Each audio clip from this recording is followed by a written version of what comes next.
Baik, selamat datang di pelajaran Bahasa Indonesia bab 9 untuk kelas 8, yaitu materi tentang teks fiksi dan non-fiksi. Sebelum saya berlanjut, saya akan menyampaikan tujuan pembelajarannya, yaitu yang pertama adalah mengetahui keragaman informasi dalam buku fiksi non-fiksi. Yang kedua, mengetahui informasi buku melalui indeks. Yang ketiga, membuat catatan tentang isi buku. Yang keempat, menentukan teknik-teknik membaca. Kelima, menentukan ungkapan dalam buku fiksi. Selanjutnya, menemukan unsur-unsur menarik dalam buku fiksi. Selanjutnya, menentukan daya tarik buku fiksi. Dan terakhir, mendiskusikan isi buku fiksi. Baik, lanjut. Buku fiksi dan non fiksi. Nah, ini pada slide coba kita lihat. Ada dua gambar. Ada satu gambar buku. Yang pertama judulnya Jurus Jitu Nulis Artikel yang Baik dan Benar, karya Nurdin, ya, penulis dan trainer, ya, menulis. Yang kedua ada Pelukis Pagi oleh Rino Rain. Kita perhatikan.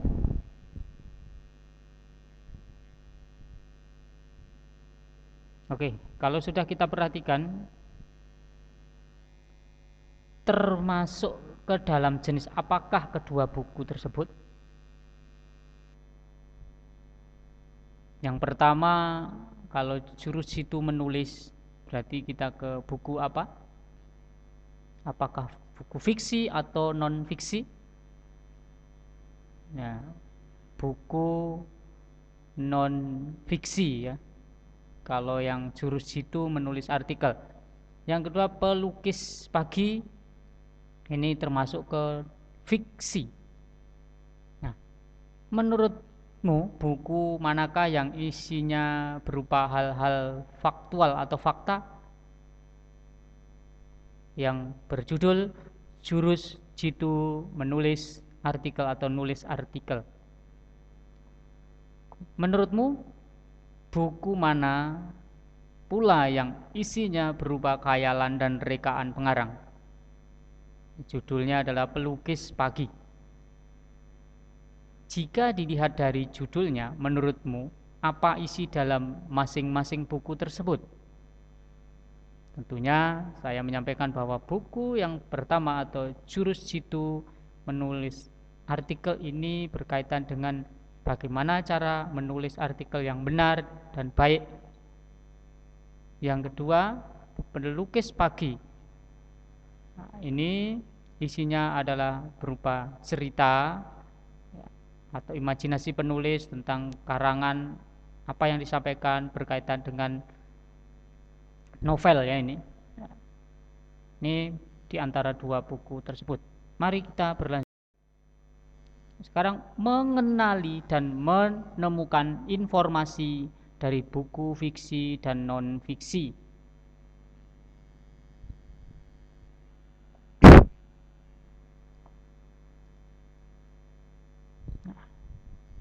Dalam membaca buku, kamu tentu tidak hanya membaca sepintas saja, ya, dan tidak mempunyai tujuan. Biasanya kamu membaca buku untuk menambah informasi yang sebelumnya tidak diketahui.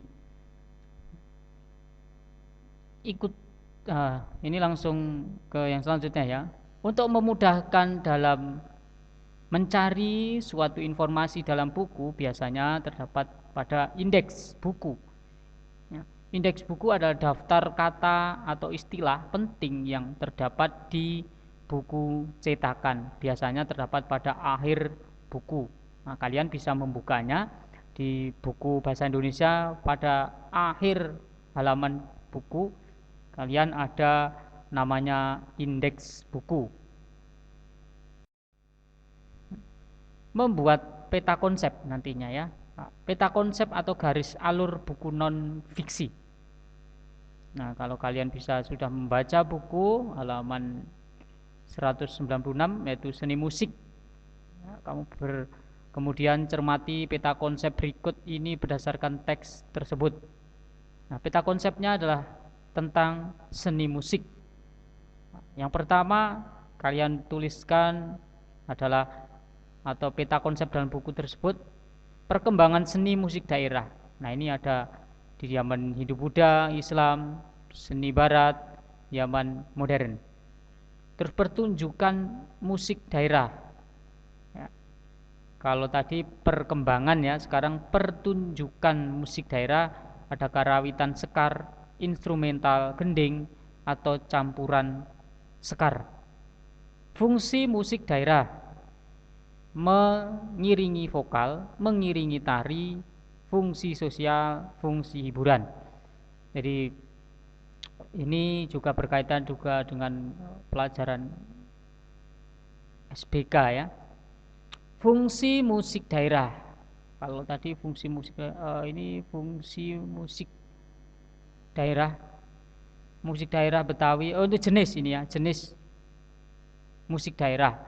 Maaf ini belum diedit. Musik daerah Betawi, daerah Batak, daerah Riau, Jawa Barat dan sebagainya. Menelaah unsur dalam buku fiksi. Nah, sekarang menelaah unsur dalam buku fiksi.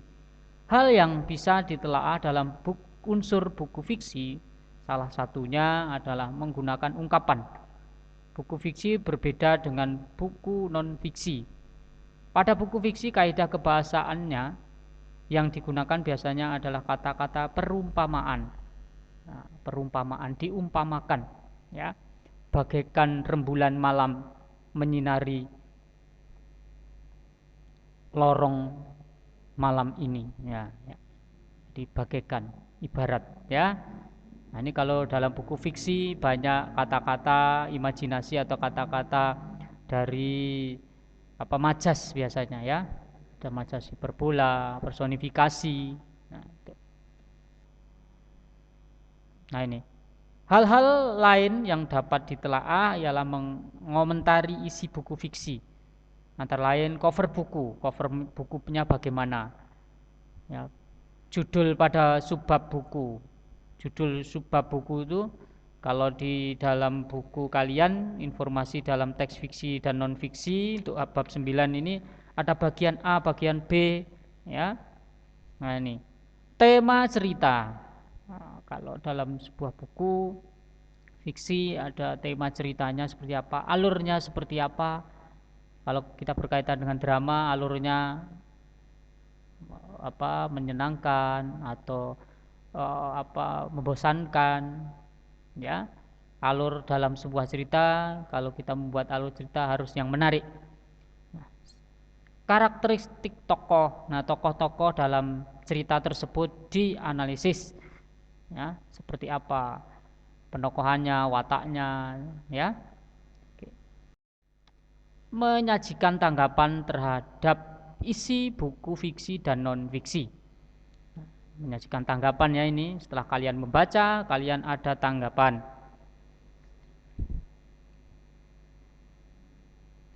Dalam memberikan tanggapan ada beberapa hal yang perlu kamu perhatikan. Di antaranya yang pertama kalian adalah bacalah secara seksama buku tersebut.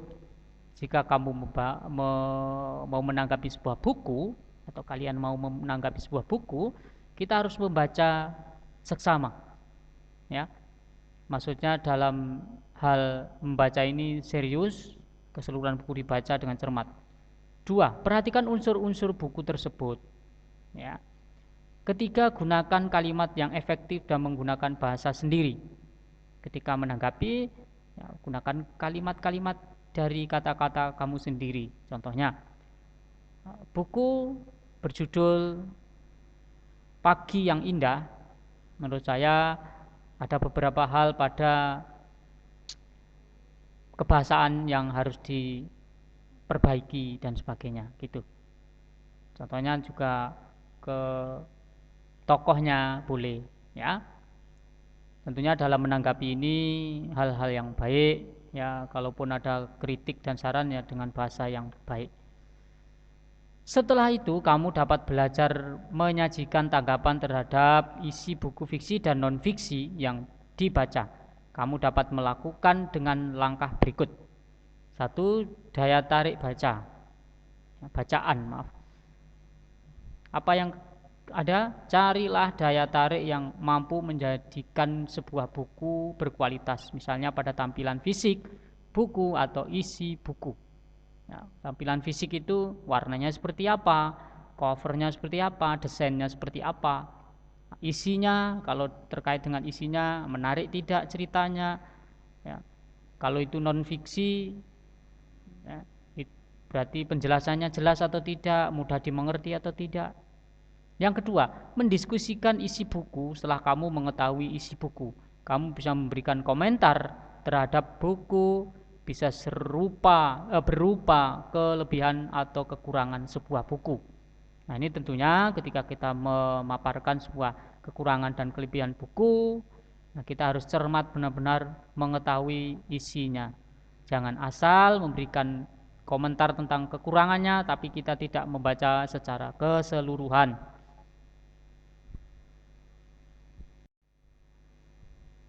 Kita ke rangkuman.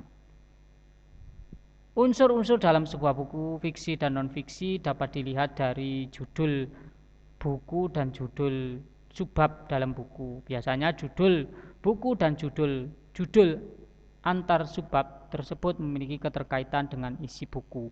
Jadi di buku bahasa Indonesia yang kita punyai, ya, dari judulnya sampai sub-subbabnya ada kaitannya dengan judul bukunya. Unsur buku non-fiksi meliputi cover buku, rincian subbab, judul subbab, isi subbab, isi buku, cara penyajian, bahasa yang digunakan, sistematis penulisan. Yang selanjutnya, unsur buku fiksi meliputi cover buku, rincian subbab, judul subbab, tokoh dan penokohan, tema cerita, bahasa yang digunakan, penyajian alur cerita. Cara membuat rangkuman sebuah buku diantaranya, bacalah buku yang akan dirangkum guna mengetahui kesan umum dan maksud buku. Catat gagasan utama dengan cara menggarisbawahi atau dicatat. Susun gagasan tersebut hingga menjadi sebuah rangkuman. Ya. Jadi untuk unsur buku fiksi dan non fiksi yang membedakan, kalau unsur non fiksi, nah ini tidak ada tokoh dan penokohan. Ya, kalau di fiksi ini ada. Ya. Begitu yang Bapak sampaikan untuk penjelasan hari ini atau kesempatan ini. Kalau ada yang masih belum jelas, ya bisa dibaca ulang, dilihat ulang slide yang saya berikan dan bisa melihat sumber-sumber yang lain. Terima kasih. Saya tutup. Selamat belajar.